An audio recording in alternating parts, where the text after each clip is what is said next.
शुरू करते हैं अल्लाह के बाबरकत नाम से जो बड़ा मेहरबान और निहायत रहम वाला है। तमाम तारीफ़ें मेरे अल्लाह रब्बुल इज़्ज़त के लिए हैं। खौफनाक कहानियों के मुअज़्ज़िज़ नाज़रीन को मेरी तरफ से अस्सलाम वालेकुम। उम्मीद करती हूँ आप सब लोग खैरियत से होंगे, जहाँ होंगे खुश होंगे। आज आप लोगों के लिए बहुत दिलचस्प खौफनाक कहानियाँ लाई हूँ जिन्हें आप लोग बहुत पसंद करेंगे। आज की पहली खौफनाक कहानी अली रज़ा शेयर कर रहे हैं। अली रज़ा कहते हैं, मैं बेसिकली पाकिस्तानी हूँ और मैं फैसलाबाद सिटी का रहने वाला हूँ, लेकिन पिछले 17 बरस से मैं जापान में हूँ। मैं जापान के शहर टोक्यो में होता हूँ। जब से मैं जापान में आया, पहले यहाँ पर मेरे लिए काम करना बहुत मुश्किल था। बेसिकली यहाँ की ज़ुबान सीखना बहुत मुश्किल था, लेकिन फिर आहिस्ता आहिस्ता वक्त गुजरता गया और मैं यहाँ पर काम करता करता यूज्ड टू हो गया। अब आकर मुझे यहाँ पर रहने में कोई दिक्कत नहीं है। लेकिन आज जो खौफनाक कहानी मैं आपके साथ शेयर करने जा रहा हूँ, ये बहुत ही ज़्यादा दिल दहला देने वाली है। ये तब की बात है, अभी मुझे जापान आए हुए सिर्फ 5 बरस हुए थे।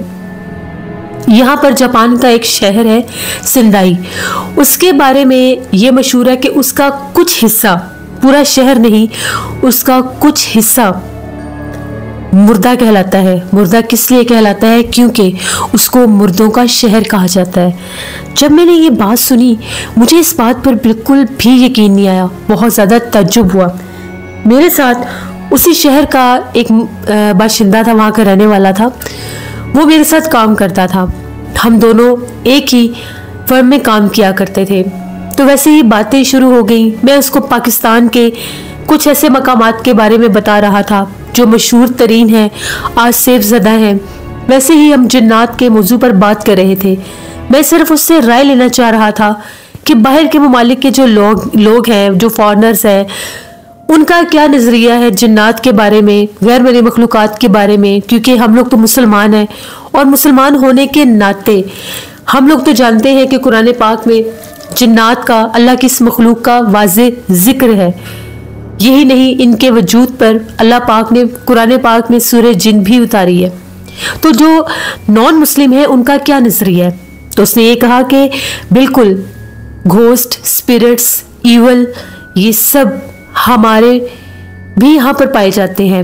हम लोगों का यहाँ पर एक शहर है और उसको मुर्दों का शहर कहा जाता है। पूरे शहर को नहीं, सिर्फ उसके एक मखसूस हिस्से को। जब मैंने पूछा तो उसका ये कहना था कि वो जो एक उस शहर का मखसूस इलाका या हिस्सा कह लें आप है, वो बहुत ज़्यादा गैर आबाद था। वहाँ पर बहुत कम लोगों के घर थे और उन्हीं कम लोगों के जो घर थे, अचानक से पुरसरार तौर पर उन सबकी मौत हो गई। जब उन सब की मौत हुई, हर घर के आगे एक काले रंग का क्रॉस लगा होता था और जिस घर के आगे क्रॉस लगता था, अगले दिन उस घर में जितने भी अफराद होते थे पुरसरार तौर पर मारे जाते थे। उनके साथ क्या होता था क्या नहीं। और यही नहीं, जो लोग मुर्दा हालत में पाए जाते थे वो कुछ ही लम्हे के बाद, कुछ ही देर के बाद गायब भी हो जाते थे। वो कहाँ जाते थे वो उनका कुछ पता ही नहीं चलता था। उस इलाके के बहुत से लोग उस इलाके को छोड़कर वहां से भागे भी और उन लोगों ने आकर दूसरे हिस्सों में, शहर के या दूसरे शहरों में आकर पनाह ली। और वो ये बातें बताया करते थे कि हम लोगों के इलाके में ये सब हुआ। उनकी इन बातों को सुनकर शहर के बहुत से लोग उन मकानों को, उन घरों को देखने के लिए गए जहाँ पर उन लोगों की पुरसरार तौर पर मौत होती थी और फिर वो गायब भी हो जाते थे। वो कहाँ जाते थे, उनको कौन मारता था और कौन गायब कर देता था, ये कोई नहीं जानता था। फिर उनके रिलीजन के मुताबिक जो उनके वहाँ पर बड़े होते हैं, जो उनको उनके रिलीजन की बातें बताते हैं, जब उनको वहाँ पर ले जाया गया तो उनका ये कहना था कि यहाँ पर ईवल है, शैतान है, यहाँ पर ऐसे ईवल स्पिरिट्स हैं या ऐसी मखलूक़ात हैं, ऐसी क्रिएचर्स हैं, घोस्ट हैं, भूत प्रेत हैं, जो इन लोगों को पहले मार देते हैं और फिर उनको गायब कर देते हैं, या खा जाते हैं या अपने साथ ले जाते हैं। देखते ही देखते शहर का वो हिस्सा तो बिल्कुल वीरान हो गया और मुर्दों वाले हिस्से से मशहूर भी हो गया। मुर्दों वाला हिस्सा उसको क्यों कहा जाता था? क्योंकि वो जो लाशें होती थी, ना तो उनके आखिरी रसूमात होती थी, ना ही उनको दोबारा देखा जाता था। उसके बाद ये वाकयात यहाँ तक नहीं रुके। उसके बाद अगर कोई भूला भटका शख्स उस इलाके में जा निकलता था तो वो ये कहता था कि रात के टाइम, बल्कि शाम होते ही जब सूरज ढल जाता है तो वहां से, उस पूरे हिस्से से, उस पूरे इलाके से खौफनाक आवाजें गूंजने लगती हैं, जिनमें कई सैकड़ों बच्चों की रोने की आवाजें और कई सैकड़ों बच्चों के हंसने की आवाजें, इसके साथ साथ लोगों की आवाजें, जिस तरह से कोई पुकारता है। लेकिन घर बंद होते हैं, उन घरों के आगे काले रंग के जो क्रॉस होते हैं वो और भी ज्यादा हैबतनाक लगते हैं। उसके बाद अगर उन आवाजों के ताक़ुब में जाया जाए तो हवा में लहराते हुए कुछ भयानक वजूद भी दिखाई देते हैं। वहां पर कुछ लोग सिर्फ देखने की गर्ज से गए तो कहा यह जाता है कि उनके दिमाग भी पलट गए, उनके दिमागों के ऊपर भी उस इवल स्पिरिट्स ने, भूत प्रेत ने असरअंदाज किया और उनकी ऐसी हालतें हो गई। मैंने जब ये बातें सुनी मैं बहुत ज़्यादा डर गया। मेरे दिल में दूर दूर तक भी उस जगह पर जाने का कोई ख्याल नहीं था, ना ही मैं वहां पर जाने के बारे में कभी सोच सकता था। उसके बाद ये बात आई गई होगी, हम लोग नॉर्मल हो गए। 6-7 माह इस बात को भी गुजर गए। 6-7 माह के बाद हम लोगों की अपनी फर्म ने ही हमें एक ट्रेनिंग के लिए किसी दूसरे इलाके में भेज दिया। तो मुझे जो मेरे साथ साथी काम करता था उसने मुझे बताया, मेरे कोलीग ने, कि यहाँ पर हम लोगों का शहर बहुत नज़दीक है, तो चलो हमारे शहर चलते हैं। वो मुझे अपने घर लेकर जाना चाहता था। वो मुझे अपने शहर सिंदाई भी लेकर गया और उसने मुझे वो जगह भी सारी, अपना शहर दिखाया। उसने कहा कि क्या तुम वो जगह देखना चाहोगे जिसको मुर्दों वाला हिस्सा कहा जाता है? क्या तुम देखोगे मुर्दों वाले शहर को? पहले तो मैं बहुत डरा, फिर मैंने उससे कहा कि ठीक है, हम दिन के टाइम ही जाएंगे और रात होने से पहले वहां से निकल आएंगे। उसने कहा मंजूर है, तो चलो हम उस तरफ चलते हैं। हम लोग जब उस इलाके की तरफ जाने लगे, उस इलाके से पहले ही रास्ते वीरान, सुनसान और इस हद तक पुरसरार लग रहे थे कि जिस तरह से वहां पर ना तो कभी कोई इंसान आबाद था और ना ही कभी वहां पर कोई इंसान गया होगा। दूर से ही अजीबोगरीब आवाजें सुनाई दे रही थी। अभी तो दिन था, अभी तो शाम ढली भी नहीं थी। तो मैंने उसे ये कहा कि हम वहां पर कैसे जाएंगे?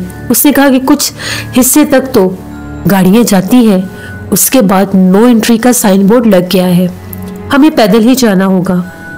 वो बहुत बाजिद था, मुझे अपने साथ ले गया। एक ट्रांसपोर्ट ने, एक बस थी, लोकल बस, उसने हमें एक मखसूस हिस्से पर उतार दिया। कुछ पहाड़ी सफर करते हुए हम लोग आगे बढ़े। वहां पर 3 जगह पर नो एंट्री का साइन बोर्ड लगा हुआ था और उनके एक साइन बोर्ड ऐसा भी था जिसके ऊपर बकायदा वो एक जैसे स्केलेटन का निशान होता है, खोपड़ी का निशान भी बना हुआ था। मैं तो डर गया। उसने कहा कुछ नहीं होगा, हम अभी वापस आ जाएंगे। जैसे ही हम लोग उस इलाके की तरफ जा रहे थे, फिजा में अजीबोगरीब परिंदों की भयानक आवाजें गूंज रही थीं। वो परिंदे दिखाई नहीं दे रहे थे, शायद वो परिंदे दरख्तों पर छुपे हुए थे, या ये वही भूत प्रेत थे जिनके बारे में मैंने वो कहानियां सुन रखी थी। हमने दूर से उस इलाके के कुछ मकान भी देखे। वो बात भी सच साबित होगी कि उनके ऊपर काले रंग के क्रॉस के निशान थे। एक जो मकान था, हमने उसको बहुत करीब से भी देखना चाहा। उस मकान की एक खिड़की खुली हुई थी। जो लोग भी ऐसे इलाकों में रहते हैं वो अपने घर सारे ही मिट्टी के बनाते हैं। उनके घर बहुत कम ऐसा होता है कि जिस तरह से ये सीमेंट के, जैसे हम लोगों के कंस्ट्रक्शंस होती है वैसे नहीं होती। वो लोग मिट्टी के घर बनाते हैं, लकड़ी के घर बनाते हैं। तो उसका कुछ हिस्सा टूटा हुआ था या वल्लाह आलम उन्होंने रखा ही स्टाइल में था कि अंदर से भी कुछ दिखाई दे रहा था। तो हम लोग जब उस घर में झांक कर देखने लगे तो उस घर से हमें एक आवाज भी सुनाई दी। कोई चीखता है, लेकिन वो चीखने की आवाज बहुत ही ज्यादा बारीक सी थी। तभी मैंने और उसने बकायदा देखा, काले रंग के लिबास में कोई उस अंधेरे वीरान घर में जमीन पर लेटा हुआ था और उसका कद बहुत ज्यादा दराज था। यहाँ तक कि उसके जो पाँव थे वो दीवार तक जा रहे थे और वो कमरा खासा लंबा भी था। बस ये देखने की देर थी, हम लोग वहां से चीखें मारते वापस भागे। जब हम लोग चीखें मार रहे थे, हम लोगों की चीखों की आवाजें इस हद तक गूंज रही थी कि हमें ऐसे लग रहा था कि हमारे साथ साथ और भी बहुत ज्यादा कोई चीख रहा है। तभी वहां पर बहुत ज्यादा काले बादल भी आ गए और मौसम एकदम से बहुत शदीद खराब हो गया। देखते ही देखते बहुत तेज बारिश शुरू हो गई। हम लोग वक्ती तौर पर एक घने दरख्त के नीचे खड़े हो गए। हमें बकायदा उस तरफ से चीखों पुकार सुनाई दे रहे थे। मैंने उसे कहा कि मैं यहाँ पर आना ही नहीं चाहता था, तो मुझे जबरदस्ती इस साइड पर ले आए। अब मुझे बहुत ज्यादा डर लग रहा है, लेकिन फिर जैसे कैसे करके हम लोग वहां से निकल ही पड़े। वापस आने के बाद 2 दिन मेरी तबीयत बहुत ज्यादा खराब रही। मेरे कंधे बहुत ज्यादा भारे हो चुके थे और मेरे सर पर भी इतना बोझ था, दिमाग पर बोझ था, ना मेरे से उठा जाता था, ना कोई काम किया जाता था। फिर मैंने पाकिस्तान बात की। पाकिस्तान बात करने के बाद जब मैंने अपने वालिदैन को बताया तो मेरे अम्मी अबू बहुत ज्यादा परेशान भी हो गए। फिर मेरे अबू एक साहिब इल्म थे, उनके पास गए। उन्होंने दम किया और सख्ती से मना किया कि दोबारा गलती से भी तुमने उस इलाके की जानिब नहीं जाना। वहां पर इस हद तक जिन्नात हैं, इस हद तक भूत प्रेत हैं कि कोई आम इंसान भी अगर वहां से गुजरता है तो उस पर भी असर अंदाज हो जाते हैं। उनका मजीद ये भी कहना था कि जिन्नात के कुछ ऐसे काफिले होते हैं, वो इतने सख्त और जालिम होते हैं कि वो पूरे पूरे इलाके, पूरे पूरे शहर, पूरी पूरी बस्तियां खाली कर देते हैं, उनको वीरान कर देते हैं, उजाड़ देते हैं। इसलिए कहते हैं जिन्नात की ना तो दुश्मनी अच्छी होती है और ना ही जिन्नात की दोस्ती। तो ये मेरी एक कहानी थी जो मैंने आपके साथ शेयर की। बहुत शुक्रिया अली रज़ा आपका।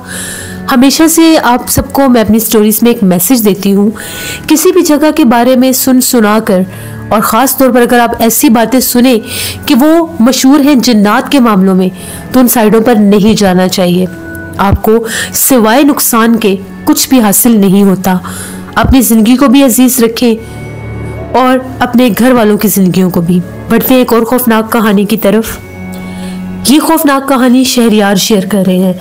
शहरियार कहते हैं, मैं इस्लामाबाद का रहने वाला हूँ और आज आपके साथ अपनी ज़िंदगी में पेश आने वाली एक बहुत ही ज़्यादा डरावनी कहानी शेयर करना चाहता हूँ। आज से 8 साल पुरानी बात है। मैंने एक जगह पर जॉब के लिए अप्लाई किया। वो एक प्राइवेट फर्म थी। मेरी वहाँ पर जॉब हो गई। उनका ये एक रूल था कि जो भी नए एम्प्लॉयज़ वो रखते थे उनको वो पहले 1 माह की ट्रेनिंग देते थे। तो 1 माह की ट्रेनिंग के लिए उनका एक मखसूस कोई इंस्टीट्यूट था जो बिल्कुल शहर से हट के था। वहाँ पर मुझे भी जाना था ट्रेनिंग के लिए। हम 7 लड़के थे, हम 7 लड़कों की ट्रेनिंग थी। ट्रेनिंग की जो टाइमिंग थी वो सुबह 9 बजे से लेकर रात 9 बजे तक थी। उसके बाद हम लोग वापस आ जाया करते थे। उनके ही इंस्टीट्यूट की एक ट्रांसपोर्ट भी थी, बस थी जो हमें लेकर जाती थी और लेकर ही आती थी। हम लोग सुबह, हम लोगों की जो फर्म थी वहाँ पर ऑफिस में चले जाते थे और वहाँ से हमें बस पर ले जाया जाता था। इसी तरह से ट्रेनिंग करते करते 10 दिन गुजर गए। वो इंस्टीट्यूट जो था जहाँ पर हम लोगों की ट्रेनिंग थी, जो ट्रेनिंग सेंटर था, बेसिकली काफ़ी बड़ी बिल्डिंग थी। एक दफ़ा ऐसा हुआ, हम लोगों ने ट्रेनिंग की तो हम लोग इवनिंग में फ्री हो गए। जो हम लोगों के वहाँ पर ट्रेनर थे जो हमें ट्रेनिंग देते थे, उन सर को कहीं जाना था तो वो चले गए। हम लोग फ्री थे। मैं और मेरा एक दोस्त था, बासित उसका नाम था।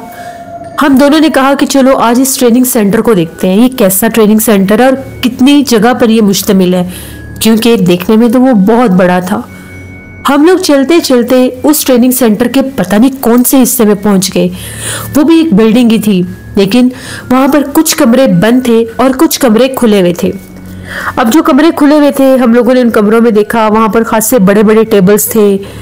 चंद जगह पर तो कुछ कुर्सियां भी नजर आई, लेकिन वो फर्नीचर और वो जो इमारत थी बहुत ज्यादा पुरानी लग रही थी, जैसे यहाँ पर कभी कोई आया ही ना हो। एक कमरे की तरफ जब हम लोग बढ़े, वो कमरा उसी गैलरी का आखिरी कमरा बनता था। उस कमरे के अंदर एक और दरवाजा था और वो दरवाजा खुला हुआ था। मुझे बासित ये कहने लगा कि ये दरवाजा पता नहीं किस चीज का है, चलो देखते हैं उस तरफ क्या है। मैंने कहा छोड़ो, वापस चलते हैं, हम लोग पता नहीं किस हिस्से में आ गए हैं, ऐसा ना हो कि गाड़ी आ जाए। अभी 7:30 ही हुए थे, मगरिब हो चुकी थी। सर्दियों का मौसम था। उसने कहा कि गाड़ी 9 बजे आनी है, अभी खासा टाइम है, चलो देखते हैं। हम लोगों ने मोबाइल टॉर्च ऑन की हुई थी, क्योंकि जैसे मैंने बताया कि वो जगह बिल्कुल वीरान थी और हमें स्विच बोर्ड्स और लाइट्स का कोई पता नहीं था। जब हम लोग उस साइड पर आ रहे थे उस टाइम अभी रोशनी बाकी थी, लेकिन वहां पर घूमते फिरते अंधेरा हो गया। हम लोग उस कमरे में दाखिल होकर उस दूसरे दरवाजे से बाहर की तरफ जाने लगे। तो जैसे ही हम लोग उस दूसरे दरवाजे से बाहर गए, ऐसा लगा कि जिस तरह से वहां पर कोई मौजूद है, बड़ी तेजी के साथ जिस तरह से कोई भागकर उस तरफ भी एक बरामदा सा था, एक लंबी सी गैलरी नुमा बरामदा था, उस तरफ कोई गया हो। बासित कहने लगा कि सामने कोई गया है, मैंने बकायदा किसी को देखा है, चलो देखते हैं भला कौन हो सकता है, ऐसा ना हो कि कोई छुपकर बैठा हो या कोई और मामला हो। मैं तो डर गया। तभी जैसे ही वो सामने गैलरी की तरफ भागा, मैंने उसको बहुत रोका लेकिन वो रुक नहीं रहा था। वो थोड़ा सा ही आगे गया तो एकदम से चीखें मारने लग गया और बहुत जोर से जमीन के ऊपर मुंह के बल गिरा।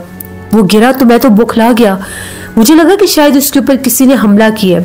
मैं भागा उसकी तरफ, मैंने बड़ी मुश्किल से उसको उठाया, उसका मोबाइल दूर जाकर गिरा, मोबाइल उसका पकड़ा।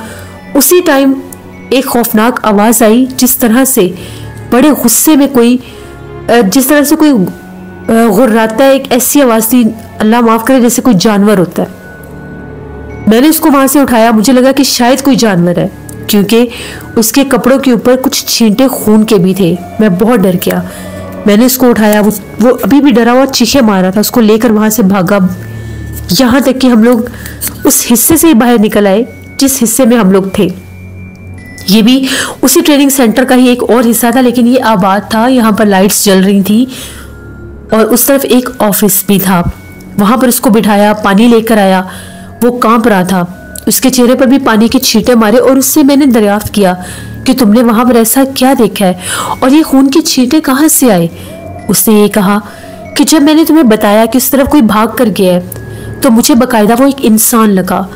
मैं उसके पीछे भागा कि मैं देख सकूं वो है क्या। देखा तो उसी बरामदे के एक कोने में कोई बैठा हुआ था और ऐसे लग रहा था कि जिस तरह से वो कुछ खा रहा है। जब मैंने देखा तो वो एक भयानक चेहरे वाला कोई जिन था या कोई भूत प्रेत था। उसके हाथ में एक बकरे का सर था, काले रंग के बकरे का सर। वो उसको कच्चा नोच नोच के खा रहा था। लेकिन हैरत की बात यह है कि उसके आसपास और उसके कपड़ों पर बहुत ज्यादा खून था। जब मेरी टॉर्च की रोशनी, मोबाइल टॉर्च उसके ऊपर गई तो उसने मेरी तरफ देखा, उसकी आंखें चमक रही थी। उसी लम्हे उसने मेरे ऊपर हमला कर दिया, जैसे बकायदा वो मेरी तरफ बढ़ा और वो खून के छींटे मेरे कपड़ों पर भी आए। बस फिर मुझे इतना याद है कि मैं बहुत जोर से मुंह के बल गिरा। उसने मुझे धक्का दिया। ये जगह बहुत पुरसरार है। मैंने उसे कहा कि अब ये बात यहाँ पर किसी के साथ मत करना, ऐसा ना हो कि हमारी ट्रेनिंग कैंसिल हो जाए। बड़ी मुश्किल से हम लोगों ने 10 दिन गुजारे हैं। उसको मैंने बड़ी मुश्किल से समझाया, नॉर्मल किया। अगले दिन उसने ट्रेनिंग से छुट्टी कर ली। उसे बहुत बुखार था। जैसे कैसे करके हम लोगों ने वो 1 माह की ट्रेनिंग पूरी की। दोबारा से हम लोग उस ट्रेनिंग सेंटर के उस हिस्से की तरफ नहीं गए। मुझे नहीं पता कि वहां पर क्या मामला थे, वो क्या मखलूक थी, भूत प्रेत, और वो ट्रेनिंग सेंटर का हिस्सा वीरान क्यों था। इसीलिए कि वहां पर बसेरा था उन गैर मरे मखलूकात का जो आदमखोर थी। यह शायद वो इतनी भयानक थी कि उस तरफ दोबारा से कोई जा भी नहीं सकता था। तो ये मेरी एक कहानी थी। बहुत शुक्रिया शहरियार आपका। जैसे ये थी आज की खौफनाक कहानियाँ। अपना फीडबैक मुझे ज़रूर दें, आप लोगों को कैसी लगी।